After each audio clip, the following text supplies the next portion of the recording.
Certainement déjà vu ce genre d'image avec des mecs pauvres qui portent 50 000 € de sap sur eux, et de l'autre côté des mecs multimilliardaires qui sapent avec des t-shirts basiques à 20 €, ou ce genre d'image qui nous explique que le but d'une vie, c'est pas d'avoir l'air riche, mais d'être riche, et quand t'es riche, bah t'as plus besoin de faire semblant avec du Gucci. Bon, au-delà du fait que ces images soient ultra caricaturales, en plus d'être totalement On les absurdes, connaît tous. avec un mec pauvre qui te sort une chaîne à 30K, ah franchement on veut tous la vivre sa pauvreté, mais c'est quelque chose qui revient très souvent quand les gens discutent d'oseille et de richesse. On nous explique à chaque fois que les riches ne dépensent jamais d'oseille dans la sape, que les marques de luxe sont exclusivement là pour douiller les pauvres, et on a cette vision quasi surhumaine, voire robotique des riches, qui agissent toujours par pure rationalité, comme si c'était un algorithme ultra poussé qui faisait leur choix à leur place. On aurait d'un côté les pauvres, un peu à la ramasse, qui se laissent matrixer par les marques de luxe ou le streetwear hype, et de l'autre côté, les riches, qui, eux, font constamment les bons choix avec leur argent, et savent pertinemment qu'ils n'ont pas besoin de dépenser des milliers d'euros en sable pour prouver qu'ils sont riches. Et c'est vrai ça, quand tu t'aimes à Mark Zuckerberg ou Bill Gates, tu te rends très vite compte que vestimentairement parlant, ils sont très loin du cliché du flexeur blindé d'oseille, et pourtant, c'est pas l'oseille qui manque chez eux. Alors est-ce que Mark Zuckerberg s'habille réellement avec des t-shirts à 20 €? Est-ce que la majorité des consommateurs du luxe sont des pauvres? Ou alors est-ce que ça serait pas simplement les logos des marques de luxe qui seraient appréhendés différemment selon les classes sociales? C'est des questions auxquelles on va essayer de répondre aujourd'hui, mais on va surtout essayer de briser ce mythe qui dure depuis trop longtemps. Il explique bien et tout.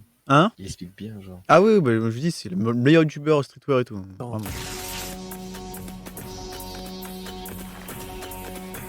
Et donc salut tout le monde, j'espère que vous allez bien, en tout cas moi ça va super.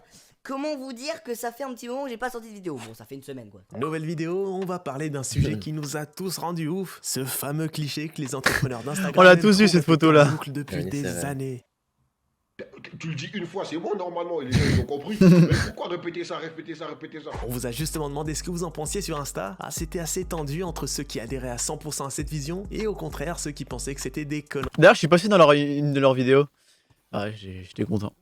Mais la majorité d'entre vous étaient plutôt Ouais. d'accord avec ce genre d'image, et en vrai, vous avez raison sur un point, même si les images sont évidemment exagérées et que la notion de pauvre ici, elle se base sur les écrits de Robert Kiyosaki, où quand on parle de pauvre, on parle pas vraiment de mecs en galère d'oseille et sous le seuil de pauvreté, mais ce qui est vrai, c'est que ce mythe des marques de luxe pour les pauvres, entre guillemets, elle se base sur un fond de réalité assez Pour les facilement pauvres. vérifiable. On sait qu'aujourd'hui, énormément des clients de la salle de luxe sont ce qu'on appelle des Henri dans le milieu, un acronyme pour dire qu'ils touchent un revenu confortable mais qui sont pas encore riches. On sait aussi que beaucoup des clients du luxe sont jeunes, parfois avec des revenus assez modestes et qu'ils achètent ces produits dans de rares occasions pour se faire plaisir ou faire plaisir à leurs proches. C'est pour ça qu'on a vu apparaître le merch fashion, le luxe plus accessible comme on en a déjà parlé dans une précédente vidéo, mais aussi les sites e-commerce spécialisés dans le luxe qui proposent quasiment tous l'achat en plusieurs mensualités. On n'a pas de vraies données très précises sur les salaires des gens qui achètent du luxe, mais ces éléments nous montrent que beaucoup de personnes achètent des sapes de luxe sans vraiment en avoir les moyens, et forcément quand ils ont mis le prix, ces personnes ont souvent besoin de le montrer pour rentabiliser leur achat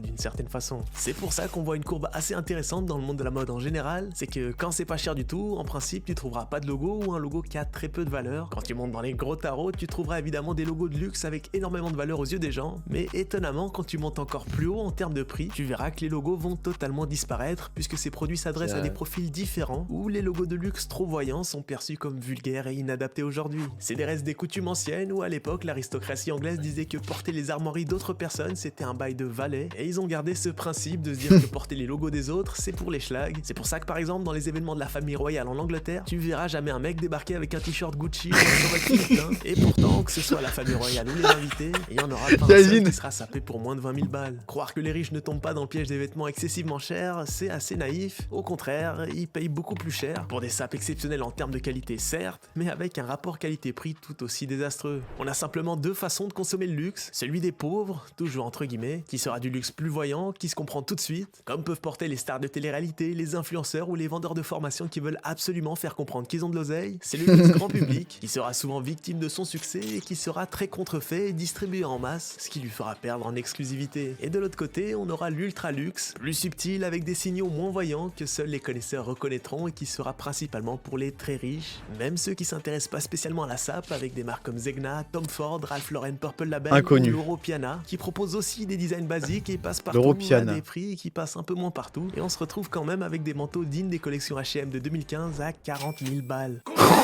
Les ultra riches flex aussi, mais entre eux et avec Combien leur code. Et quand on n'est pas dans cet univers-là, on peut avoir du mal à le comprendre. puisqu'ils cherchent Il me fait trop marrer ce même. Attends. avec des marques Zegna, Tom Ford, Combien et on se retrouve quand même avec des manteaux dignes des collections H&M de 2015 à 40 000 balles.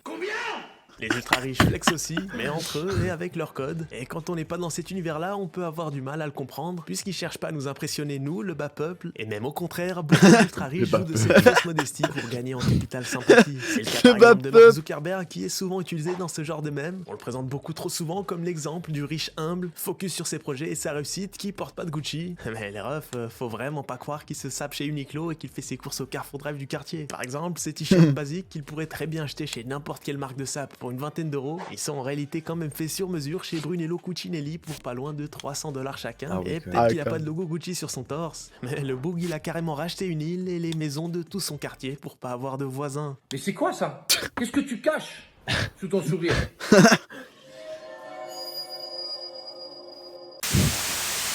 Le vrai exemple du gros rat milliardaire qui dépense rien dans la sape, ça serait plutôt Warren Buffett, un très riche investisseur ultra connu dans le milieu qui, après avoir porté des marques de grands couturiers italiens toute sa vie, a finalement décidé, il y a une dizaine d'années, de plus porter de costard en bespoke ou de grandes marques de luxe à 20 000 balles, mais plutôt des costumes made in China de la marque Trend, après avoir rencontré et discuté avec l'entrepreneuse derrière cette marque qui propose des produits selon lui très qualitatifs, en plus d'être accessibles. Mais dans les deux cas, c'est surtout des personnes qui s'intéressent absolument pas à la sape, et que ce soit Mark Zuckerberg ou Warren Buffett, c'est pas très pertinent de thème comment ils s'habillent. C'est des mecs qui consacrent l'entièreté de leur vie à des objectifs et des projets. Nous, le bas peuple. Et typiquement, Mark Zuckerberg ne veut même pas utiliser quelques secondes de temps de cerveau pour choisir sa tenue le matin. C'est pour ça qu'il s'habille littéralement tous les jours pareil. Toujours ce pantalon-là, même si t'as les trois mêmes. Moi, j'ai toujours l'impression d'avoir le même mec qui change jamais rien.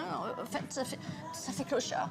Si on veut trouver des contre-exemples de personnes blindées d'oseille mais qui s'intéressent un peu plus à la sape, on peut parler de l'acteur qu'un riche Jeff Goldblum qui a une vraie vision. Ah ouais, lui, il s'habille trop bien. Il a les cheveux Prada là. Quasiment que avec des marques de designers ou de luxe que tout le monde connaît, que ce soit Céline, Saint Laurent ou Calvin Klein. Et même si c'est des marques qui sont pas trop dans la logomania, ça lui arrive aussi de mettre celle-là, voilà.